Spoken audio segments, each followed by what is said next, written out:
Hi everyone and welcome back to my channel! No, I'm just playing. But if you are watching this, hello, you're most likely my TA watching my final project. And if you're not, a little bit concerning, but that's okay. Because either way, today we'll be talking about my personal two favorite books from the syllabus, and that is, of course, Nathaniel Hawthorne's The Scarlet Letter and Toni Morrison's Beloved. Looking at these two novels on a timeline, The Scarlet Letter would, of course, come first, as it takes place during the 17th century in Boston, Massachusetts, putting it during the Puritan era. The Puritan era was kind of whack for all sorts of reasons, but largely it is because of the history behind the Puritan Church. For a very, very brief synopsis, they were initially part of the Protestant Church of England, but these very select few religious extremists, they didn't think that the English Puritans were strict enough or pure enough in their beliefs. So in order to purify themselves, they separated themselves from the Protestant Church of England, called themselves Puritan, and then moved all the way to the US of A in Boston Harbor. Toni Morrison's Beloved takes place 200 years after The Scarlet Letter, now putting us in 19th century United States. Although there are a lot of different intertwining timelines and flashbacks that make up the novel, our main timeline takes place in the early 1870s. So it hasn't even been a decade since slavery was officially abolished in the United States. While these two books take place in two different states and have 200 years of history that separate them, they both focus on the portrayal of motherhood and the importance and impact of storytelling. I'm not going to break down the general structure that this video essay is going to take, as I do have some points I want to stick to, just so I don't get lost on too many tangents or, too many side plots about my love for these novels. I'll be looking at both of these novels, but more specifically, I'll be looking at each novel's portrayal of the relationship between mother and daughter, and then the daughter's particular relationship and connection to stories and storytelling. I have all my notes in my little shark notebook. I'm so excited. I haven't been able to use this all semester. I've written down some questions that I asked myself while writing this video essay, and I'll read them out loud as I think that they're important to have in the back of your mind while you listen to this video essay yourself. So I ask, what does it mean to be an American woman? What does it mean to be a mother? How do differences in time periods, race, and identity shape one's understanding of motherhood? What is different in these two expressions of motherhood, and what is universal? So we're going to start this off with taking a look at The Scarlet Letter. Motherhood has long since been the end goal that all women and girls are taught to want to achieve for literally centuries of human history. This is, of course, the case in The Scarlet Letter, where, especially in Puritan Boston, Massachusetts, there are very select few roles that women are allowed to have, one of them being the role of a mother. So even though it is celebrated when women fall into their specific roles in society, Hester is not celebrated, as we find out in the very first chapter, because her child is a bastard. I mean, if that's not shameful, if that isn't worth condemning a woman to years of torture by isolation, I don't know what is, guys. But anyway, we don't get to see Hester before she becomes a mother. Our very first introduction to her is when she's already carrying her baby girl in her arms, as she leaves the prison and goes up to the scaffold in the town square. So while we don't really know what Hester's feelings are to motherhood prior to becoming a mother herself, what we do know is that whatever feelings she would have had have been drastically complicated by the fact that in becoming a mother, she has lost everything else. She has lost her community, she has lost her love, Arthur Dimmesdale the coward, who now cannot be seen with this woman. She has lost her very right to privacy and is now under immense public scrutiny, being paraded around the village like some, I don't even know. One quote that I think perfectly encapsulates these conflicting feelings towards motherhood is in chapter 8, which is called The Elf Child and the Minister. What precedes the quote that I'm about to read is the governor essentially threatening to take Pearl away from her mother, as if this poor woman hasn't suffered enough. "God gave me the child," cried she. "He gave her in requital of all things else which ye had taken from me. She is my happiness, she is my torture, nonetheless. Pearl keeps me here in life, Pearl punishes me too."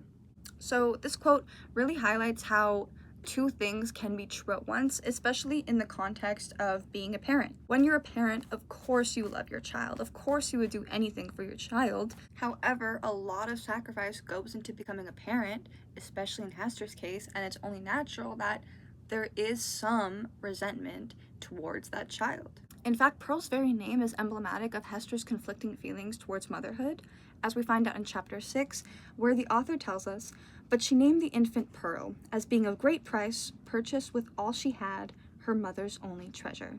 So again, it's reiterated to us that although Hester loves Pearl dearly, she's her only treasure, she was purchased with all she had, meaning to achieve motherhood, she had to lose everything else. So ultimately, and despite everything bad that has happened to Hester since becoming a mother, the main feeling that she has for her child is love. And it's really quite remarkable that the vast majority of interactions between the two, between mother and daughter, are largely positive. There are, of course, some instances where Hester scolds Pearl or seems to lose her temper with her, but this is all pretty normal, especially when we think about the historic context and the setting they're currently in. Not only are they in an older time period where children are more looked at as property or as free labor, and especially in Puritan culture where children were meant to be seen and not heard. Maybe it's because Hester already lost the respect of her community and so maybe she doesn't care enough, but I think it's very telling of her character that she allows Pearl to be her own self. She lets Pearl develop how she wants and doesn't control her or try and mold her into what Hester wants. To give a really brief summary, the book shows us how Hester does still have some reservations about motherhood and does still have some conflicting feelings towards her role as a mother. Despite this, and despite the immense sacrifice that Hester had to go through in becoming a mother, she has nothing but love for her daughter. So now we're going to take a look at Pearl and her very strong need to be the storyteller rather than just another subject in someone else's story. Pearl grew up in a very unconventional way.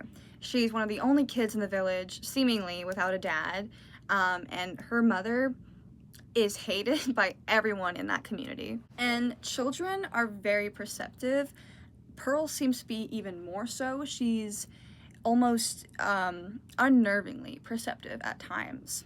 So of course Pearl recognizes that there are stories being spread around the village about her and her mother, specifically about the big red A that her mother is always wearing. Because the story of the Scarlet Letter has become so sensationalized, almost integral to the community by this point, it's physically impossible for Pearl to escape the stories made up about her and her mother. People don't even see Pearl as a child, they only see her as a bastard, as the spawn of the devil.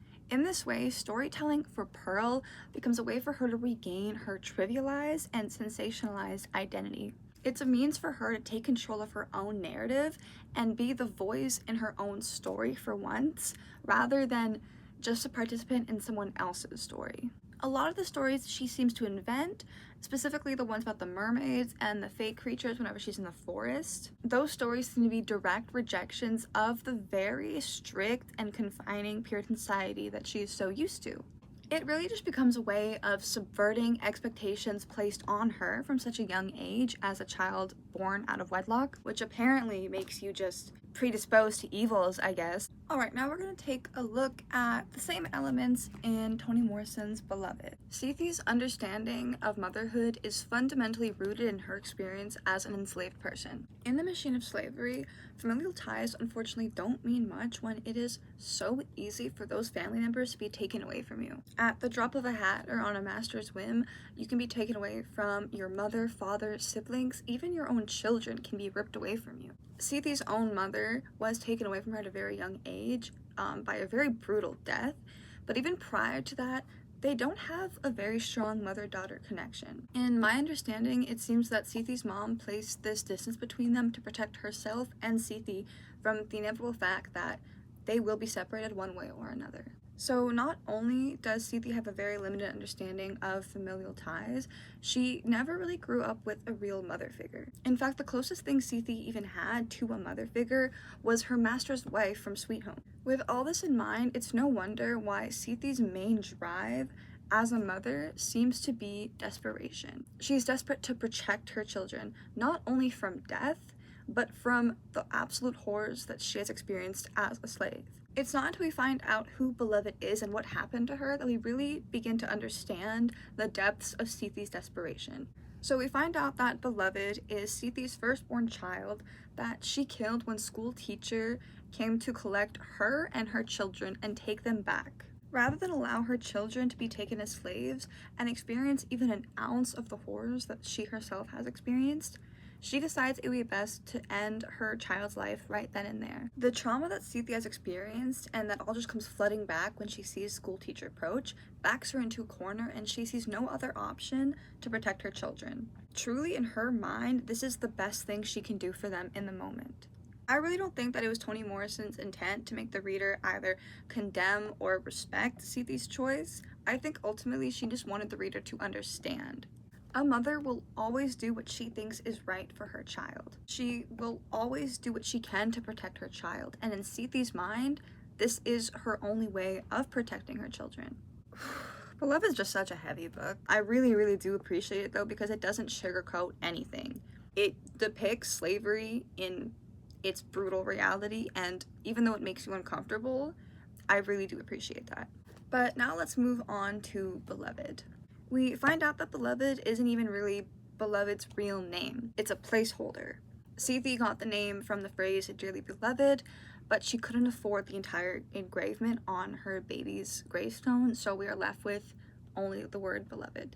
So not only is Beloved technically a nameless character, she's also a voiceless and bodiless character for most of her life.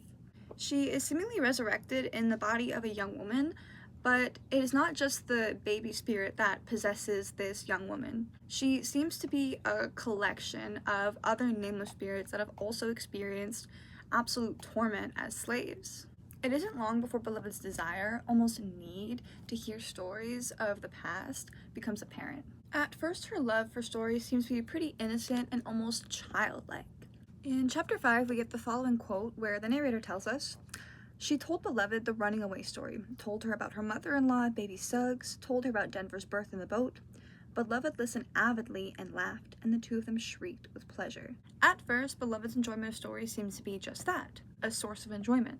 And again, we do see a bit of childlike joy in there, like there's the giggling and the shrieking, which does seem rather innocent. But only a chapter later, we see how this desire to hear stories becomes insatiable. Beloved's demands to hear stories becomes a lot more repetitive and a lot more abstract in a way. We get the following sequence where Beloved says, "Tell me your earrings." Then Sethi says, "I don't have any." "Tell me your teeth." Ugh. Gradually, Beloved goes from asking to hear stories to demanding to hear them. We see how Beloved drinks in these stories almost like nourishment. It's as if these stories are what is keeping her metaphysical resurrected body intact. This is really important when we recognize that Beloved is a character with no story of her own, killed before her time and before she really had a chance to become her own person or make her own story. Her craving for stories comes from a place of needing to understand and construct her own identity. With Pearl, storytelling is a means to reclaim her trivialized identity, but Beloved doesn't have anything to reclaim.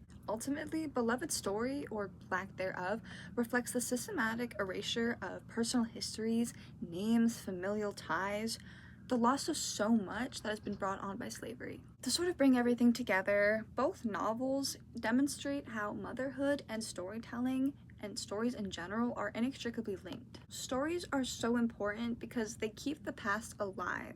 By passing down these stories from mother to daughter or father to son, or even take gender out of that, passing stories down between generations is paramount in keeping those familial ties going throughout history. I know this conclusion seems a little bit abstract, but you know what? So are stories. Either way, thank you so much for listening, and I hope you enjoyed my commentary on the depiction of motherhood and stories in both of these really fantastic novels.